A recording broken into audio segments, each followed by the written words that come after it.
When I was in high school, I remember reading short stories about the Delhi riots. To term it even as riots would be disingenuous, as a lot of people have rightly pointed out that this chapter in Indian history and the days that consumed our nation's capital was nothing short of a genocide. I remember my father telling me distinctly on how the atmosphere completely changed in the capital as he was at work. His Sikh colleagues either were seeking for refuge in friends' places or wanted to hitch a ride to get as far as possible from Delhi. My father sporting a beard at that time, and the first thing that he did as he miraculously reached home was to shave. Such was the fear that was instilled in the people of Delhi, of a mob that was consumed by rage and violence, that no one was spared, and merely on one's physical appearance were people burnt, slaughtered, and mercilessly killed. This, especially for the Sikh community, a community that has always felt like this country is their home, felt like outsiders, labelled as terrorists, and no one was spared. One was considered to be lucky to even come out of this atmosphere safe. I remember even a close friend's parent telling me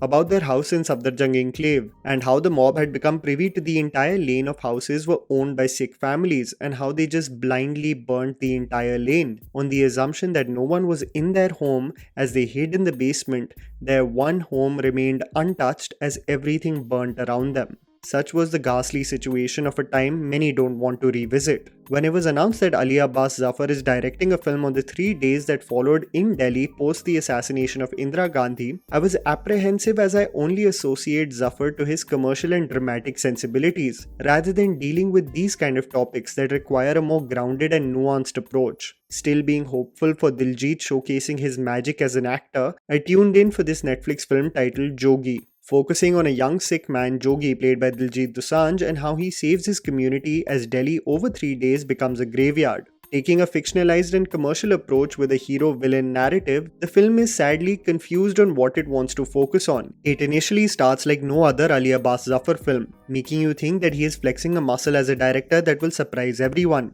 It shifts gear to not focus on the tragedy in itself, but the attempt to escape the capital. And you wonder that these are really some redeeming qualities about the movie, and then the director takes such a filmy commercial route with his storytelling that all the work is undone. And honestly, one gets reminded of the same mediocre screenplay writing that you associate with any generic Bollywood commercial film, that also does a huge disservice and almost is disrespectful to a community and what it endured. I became slightly annoyed and will be passionate about this piece, so do bear with me as I'm going to control myself and not being reactionary but mostly objective about this film, which I feel like is being protected and largely praised. Here's me telling you the good and bad aspects of the film so that you guys can ultimately decide whether to watch it on Netflix or not.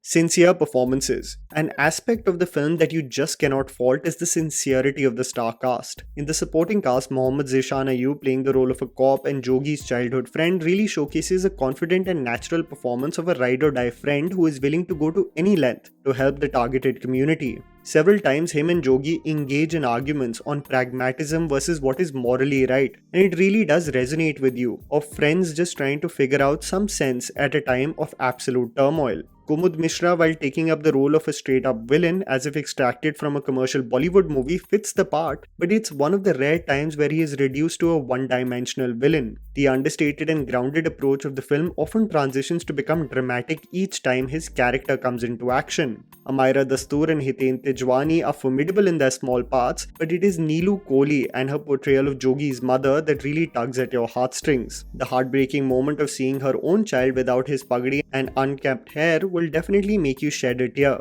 Diljit Dosanjh is exceptional as a man shocked at the evil that consumes people and resolute in saving his own. Even when he has handed over heroic lines, there is a sincerity that he brings to Jogi that really elevates even the implausible moments from the film. Artificial set design. One of the biggest gripes with this film was its visual depiction of Delhi. The movie looks nothing like Delhi set in the 80s and actually seems like sets constructed in an attempt to transport us to a time where Delhi was enveloped with sheer violence. Other than a random shot of Connaught Place, the film never has the ability to make the viewer physically feel as if he is experiencing the events in the flesh. What movies like Firak, Dharm, or even sequences from Sardar Udham and the Kashmir Files had the ability to portray and make the viewers feel as if they have been transported to that era, Jogi fails to do the same, merely because of its artificial sets and sanitized take of when Delhi became a graveyard. The setup of showcasing a Punjabi family in East Delhi eating paranthas and drinking lassi like it's an everyday activity also is a representation of the idea of Punjabi families, more than what transpires, but visually the film really does keep a distance from the viewer